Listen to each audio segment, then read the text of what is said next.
Hi, it's Steve. Today we'd like to show you how to replace the leveling leg for your front load washer. It's a really easy repair. Let me show you how we do it. Now, depending on whether you're replacing the front or rear leg will dictate how you prepare the washer to do that job. If it's a rear leg, you'll need to pull the washer completely away from the wall so you have access to the back of the washer. If it's a front leveling leg that you're replacing, we simply need to pull it far enough forward that we can tilt the washer back and remove it.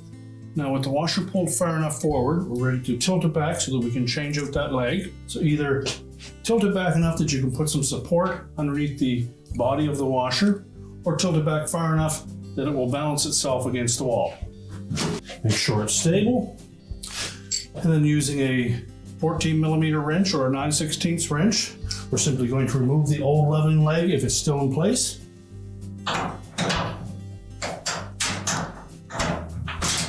Be sure to loosen the jam nut first.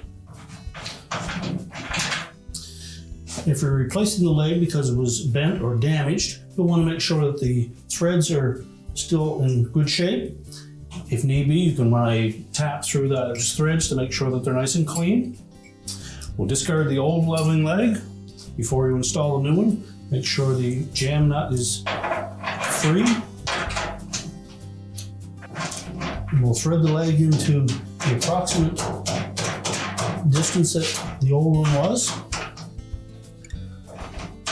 We'll then set the washer down, level it properly, and then lock it with the jam nut on the top. Now, once the washer is stable from corner to corner and side to side, we'll lock that nut.